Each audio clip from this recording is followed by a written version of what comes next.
Bonjour à tous et bienvenue sur cette nouvelle vidéo de l'EIBOU sur comment être bien assuré en freelance. L'assurance pour les freelances est parfois un sujet qui est méconnu par les freelances eux-mêmes. Ils ont parfois des difficultés à comprendre ce qui est obligatoire pour eux et ce à quoi ils ont droit. Et pourtant, c'est un sujet essentiel pour que vous puissiez mener votre mission freelance avec l'esprit tranquille tout en étant bien protégé.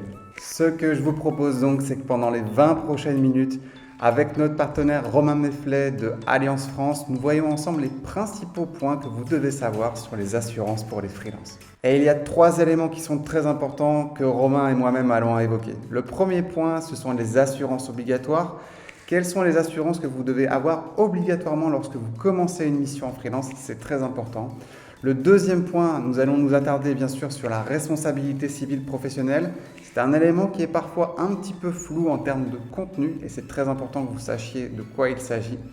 Et enfin, nous parlerons de l'offre l'EIBOU pour les freelances en termes d'assurance. Vous verrez, c'est une offre qui est plutôt intéressante en termes de tarification mais aussi en termes de modalités. Et nous terminerons enfin par les autres assurances dont vous pouvez éventuellement avoir besoin. Vous êtes maintenant des fidèles de la chaîne l'EIBOU TV, alors bien sûr, n'oubliez pas de vous abonner pour obtenir en avant-première toutes les nouvelles vidéos et tous les nouveaux webinaires que nous allons publier.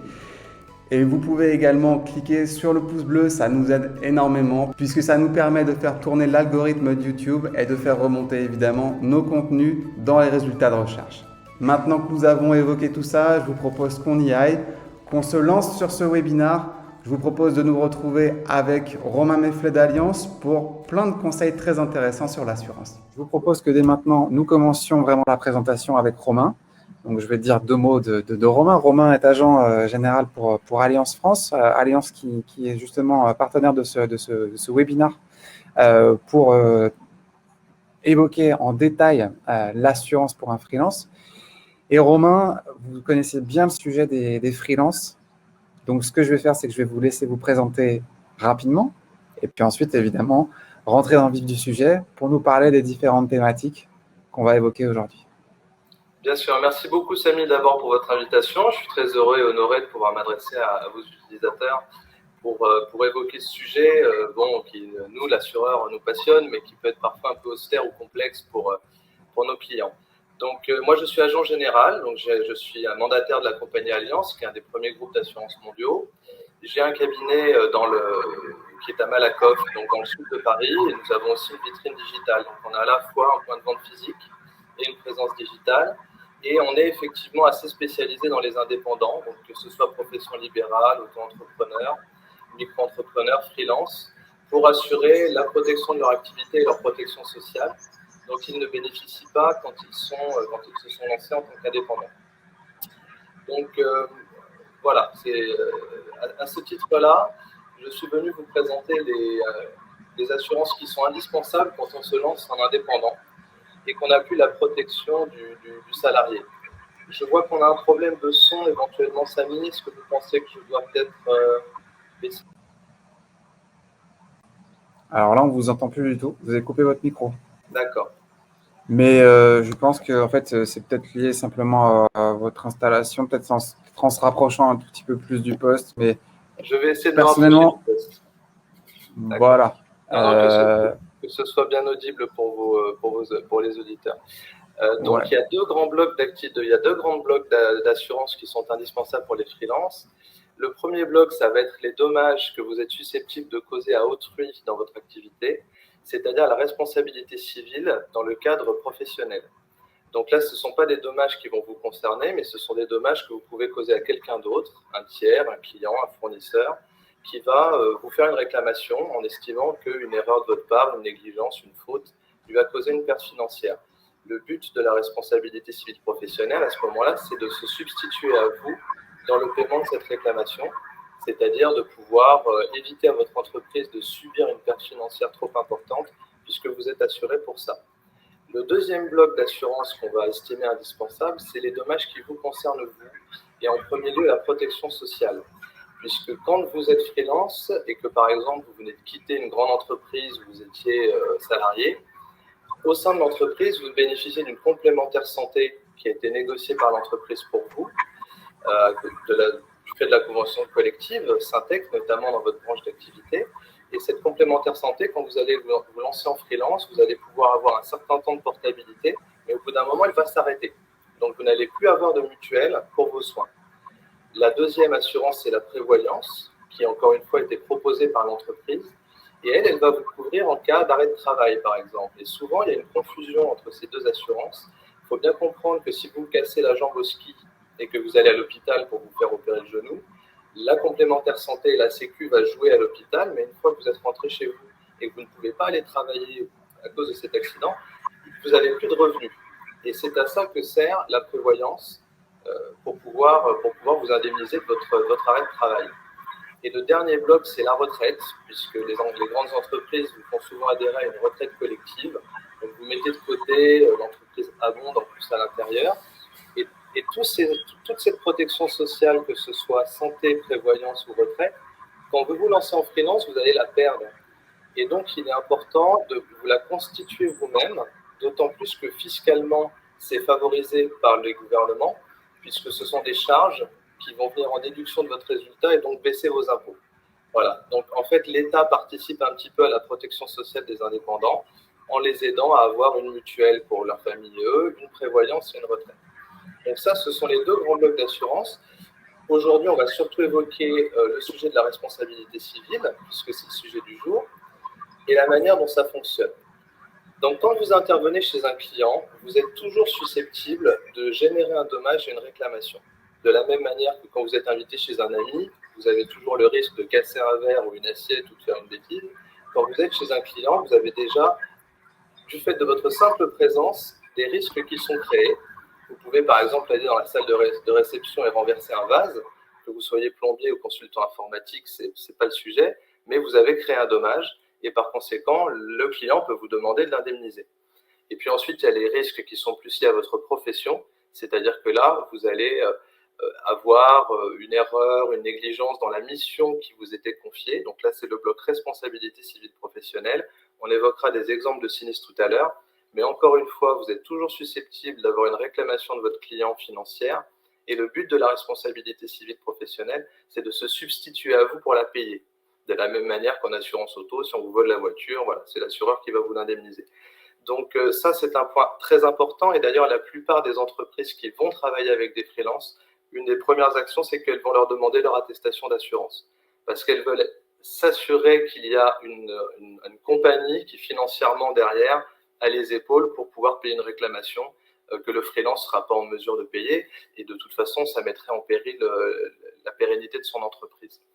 Donc, comment l'assureur va calculer le risque d'un freelance? Il se base sur deux choses.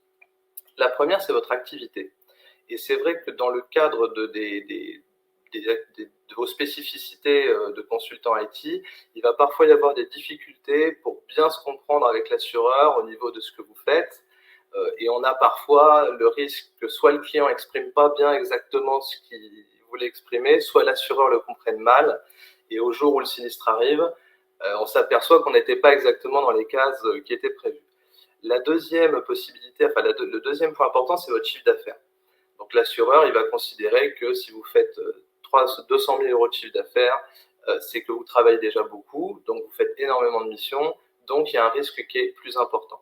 Donc ce sont ces deux points qui peuvent souvent poser problème, puisque pour le chiffre d'affaires, on s'aperçoit souvent dans le cadre de sinistre que le contrat reste sur le chiffre d'affaires initial. C'est-à-dire qu'on retrouve des contrats où la personne fait 80 000 euros de chiffre, mais on est toujours sur le chiffre de 20 000 de l'époque de la création. Et à ce moment-là, ça c'est un risque de ne pas avoir mis à jour, puisque l'assureur peut vous faire une grosse baisse sur l'indemnité qu'il va vous accorder, et donc il vous resterait, vous, des choses à payer. Donc on présentera après les solutions qu'on a imaginées avec le hibou pour pallier à ces deux choses. Donc, par exemple, pour être un peu plus concret, quels sinistres peuvent intervenir? Donc j'ai évoqué par exemple le simple bris de matériel. Vous êtes présent dans l'entreprise, vous cassez un MacBook qui était un petit peu en équilibre sur une table, vous le faites tomber, vous cassez un serveur, ou même créer un dommage corporel, ça peut arriver du fait de votre présence dans l'entreprise. C'est des sinistres rares, mais vous faites tomber quelqu'un dans l'escalier parce que vous ne faites pas attention, vous étiez sur votre smartphone, il se fait très mal. Là, on a des indemnités qui sont quand même très lourdes à payer, qui n'ont pas de lien direct avec votre activité professionnelle en tant que telle, mais qui vont être quand même prises par le contrat d'assurance. Le deuxième bloc, c'est vraiment ce qui est lié à votre mission. Donc, on peut imaginer par exemple un mauvais paramétrage, une mauvaise installation de logiciel. On a eu un exemple avec un développeur qui devait faire une appli pour une firme qui retrouvait des vélos en libre service. Le but étant que la boîte sache toujours où les vélos se situaient pour que les camions aillent les chercher, les réparent et les redispatchent. Le matin ou la nuit où l'appli a été uploadée, on n'a pu trouver un seul vélo. Donc l'entreprise a eu deux ou 3 jours d'arrêt d'activité et il y a quand même eu une réclamation assez lourde qui a été faite à notre client. Donc ce sont des choses qui peuvent arriver. Vous avez le site internet non accessible. Alors si c'est le site corporate encore, mais si c'est le site client, pareil, votre client à vous va pouvoir arguer qu'il a une perte financière. Mes clients n'ont pas pu faire de tarif sur internet pendant toute la journée alors que voilà, j'ai perdu 500 contrats parce que voilà. Ou alors tout simplement des pertes, donc des pertes de données, des pertes d'archives, des choses qui sont effacées, qui n'avaient pas de backup. Donc dès que le tiers va pouvoir justifier d'un dommage, le relier à une faute de votre part et montrer qu'il y a un lien entre les deux, il va pouvoir vous faire une réclamation financière. Et nous, à ce moment-là, on intervient en responsabilité civile professionnelle et on va indemniser cette perte à votre place. D'où l'importance de cette couverture pour votre client, mais aussi pour vous. Donc, qu'est-ce qu'on a construit avec le hibou? Notre idée, c'était de faire quelque chose de très simple, de très pratique, de rapide et de vraiment compréhensible. Donc, la première chose, on a vu que l'idée de bien définir son activité vraiment de façon très précise, nous, on a créé un grand champ d'activité qui va être un champ unique. Et à la souscription, on va simplement contrôler que votre activité ne dépasse pas de ce cadre-là. C'est-à-dire qu'il y a quelques activités à la marge qui sont très sensibles, qui vont être étudiées sur demande, mais la plupart des activités vont rentrer dans l'activité générique qu'on a créée avec le hibou, et vous n'aurez pas de risque d'avoir un problème avec l'assureur ultérieurement qui vous dit « j'avais pas vraiment compris que vous avez fait ça ». Voilà. Donc là, il va vraiment être sûr, vous êtes sûr que l'assureur vous suit parce qu'il a compris ce que vous faisiez. La deuxième chose, c'est par rapport au chiffre d'affaires, pour éviter ce que je disais tout à l'heure, tous les ans de dire « je fais plus 50 000, je fais 60 ». Nous, jusqu'à 200 000 euros, donc quand même un chiffre d'affaires important, le tarif, il est unique. 37 euros par mois, 450 euros à l'année.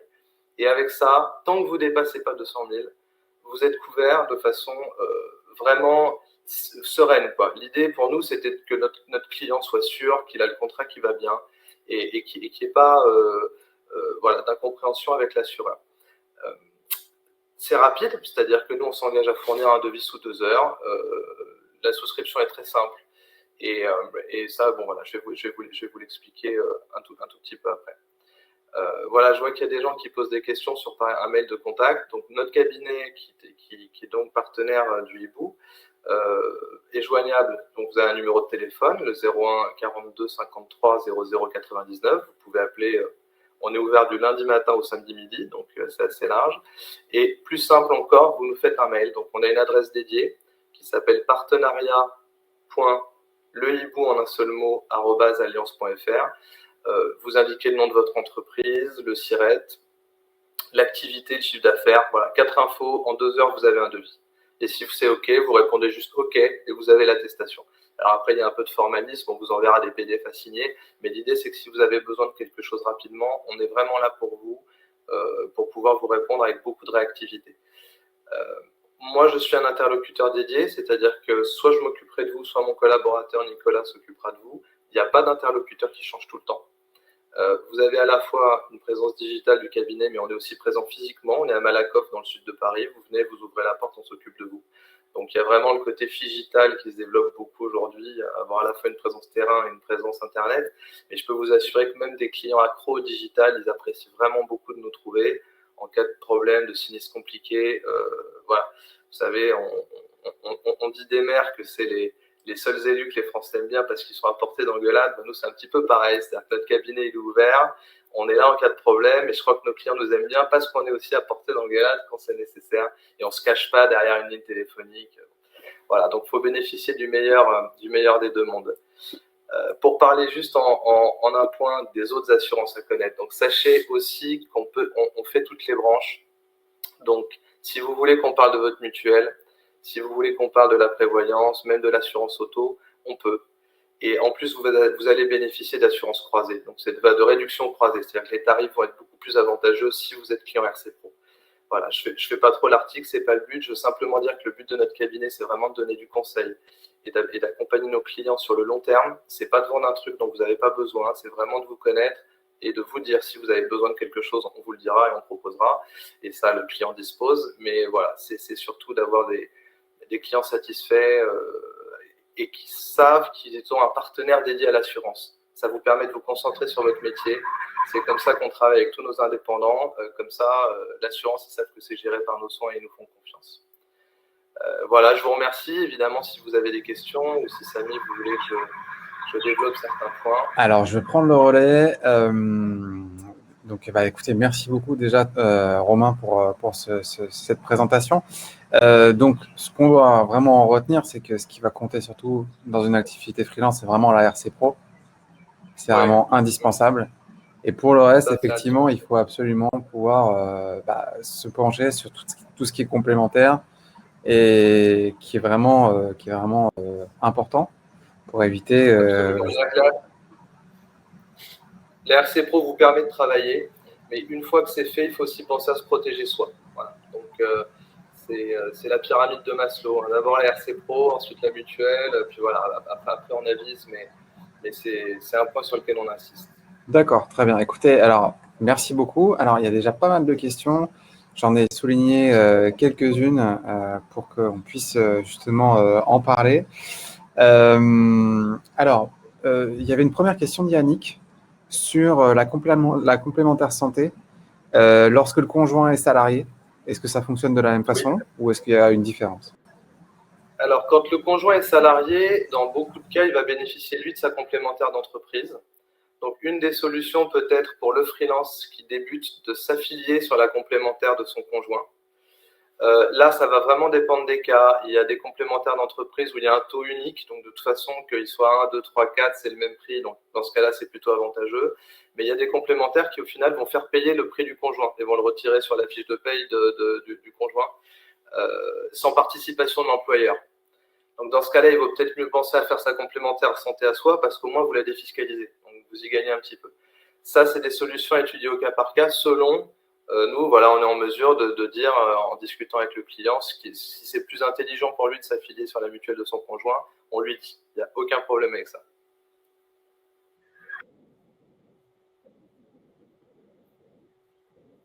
Question de Philippe qui est mon entreprise est localisée dans un autre pays européen, mais avec des clients partout en Europe, y compris en France. Le pays d'origine de mon entreprise n'est pas habitué aux assurances demandées en France. Je cherche une assurance française pour mon entreprise à l'étranger. Est-ce qu'Alliance, dans ce cas-là, peut être un relais intéressant? Alors, oui, mais il faut comprendre comment ça se structure. C'est-à-dire que les contrats d'assurance proposés par Alliance France, puisque c'est un groupe allemand international, mais il y a une compagnie Alliance France SA, sont des contrats d'assurance qui collent au droit français. Donc, nous, on va être en mesure de proposer une solution d'assurance à des sociétés étrangères, mais qui ont une filiale française. Je ne pourrais pas, depuis Alliance France, proposer une solution à quelqu'un dont le siège social, voilà, la personne morale est en Pologne, est en Espagne. Par contre, il peut bien sûr aller voir un partenaire Alliance dans son pays où il y a le siège social, et ce partenaire-là sera en mesure de lui proposer une solution dont la territorialité couvrira peut-être un ensemble de pays, dont la France. À voir avec lui selon les pays. Alors, question de Stéphane, est-ce que vous faites des recommandations entre vos offres et des offres sur lesquelles nous sommes déjà engagés? Alors, j'ai du mal à… Je pense que ça voudrait dire, j'imagine, est-ce que par rapport, si on est freelance et qu'on a déjà des couvertures particulières, est-ce que vous êtes capable de prendre le relais ou de faire des offres? Bien sûr. Voilà. Bien entendu, donc ce sont des assurances professionnelles. Le client a la liberté de les dénoncer à chaque échéance anniversaire avec un préavis, ou dans certains cas parce que le tarif a augmenté, etc. Donc ça se regarde. Évidemment, nous, tous les ans, on reçoit un certain nombre de clients pro qui nous demandent si on pourrait faire mieux ou différemment. Et si jamais nos solutions sont satisfaisantes, on organise nous-mêmes la résiliation du contrat précédent et la souscription du contrat. On fait au mieux, évidemment. On n'y arrive pas toujours. Mais quand on a un client qui veut nous rejoindre, on fait le maximum pour lui proposer quelque chose dans toutes les branches, quelle que soit la branche, RC Pro, santé, auto. Voilà.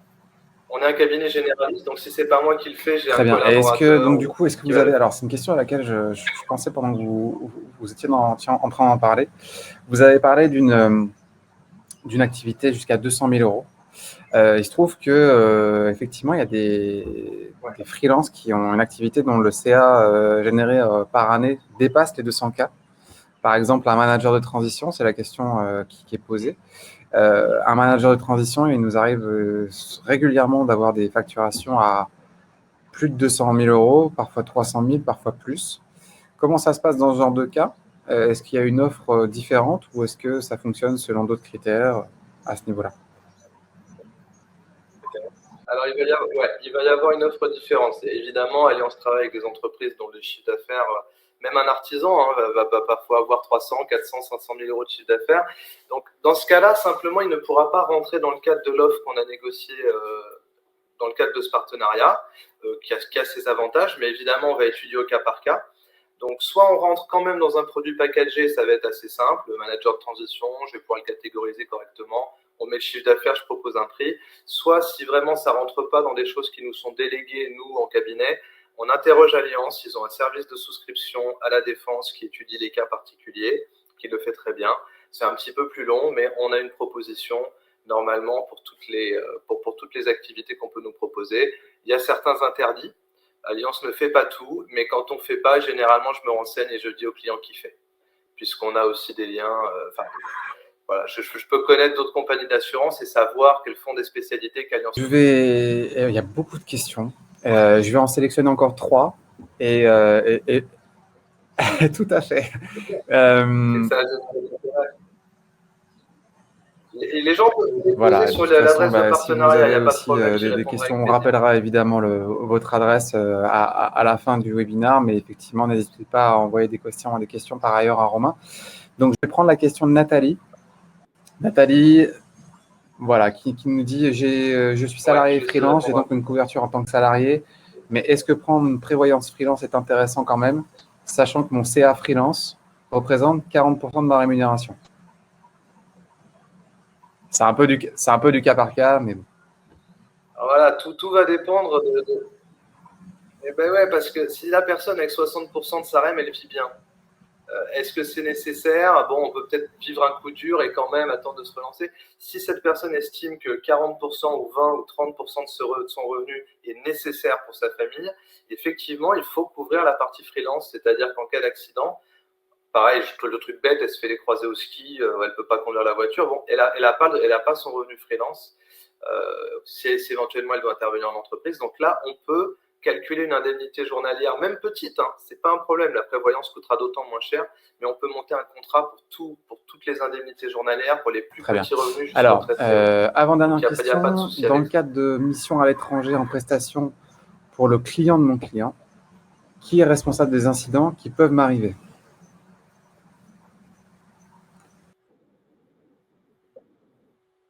C'est très intéressant comme question. Ça va dépendre un petit peu des contrats qui ont été signés entre la personne qui s'exprime et son client, entre le client et le client.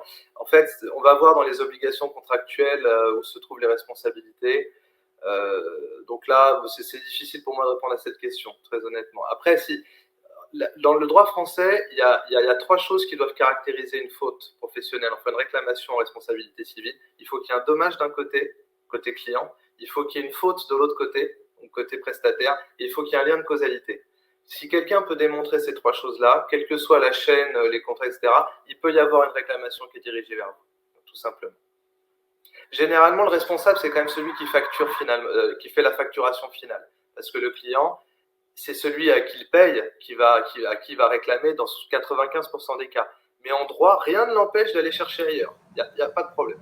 Surtout s'il sait que la personne avec qui il travaille en direct est moins solvable qu'une personne. Ouais, je pense que c'était une réponse plutôt complète. Alors, sur peut-être une dernière question. Alors, je l'avais notée, mais je crois qu'elle a été malheureusement… Je ne la vois plus. Ah oui, voilà. Alors, je vois juste que Nathalie nous demande si les contrats prévoyants sont une carence. Oui, il peut y avoir une Et franchise. simplement, donc, Ça, la dernière une question, celle semaine, 15 d'Axel, jours, et que j'ai c'est trouvé le aussi client qui intéressante. décide. Dans le cadre de mes missions, on ne m'a pas demandé de RC Pro, mais seulement ma RC Perso. Pouvez-vous préciser dans quel cas il faut une RC Pro et une RC Perso?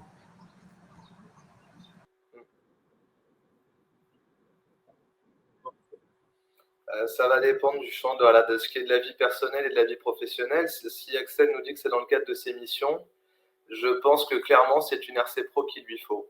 Et je rencontre quand même pas mal de gens qui se lancent et à qui on a vendu une RC perso, ce qu'on appelle une RC civile vie privée. C'est pour si vous renversez une grand-mère au supermarché. Mais ça ne marchera pas si jamais vous faites le même dommage en entreprise.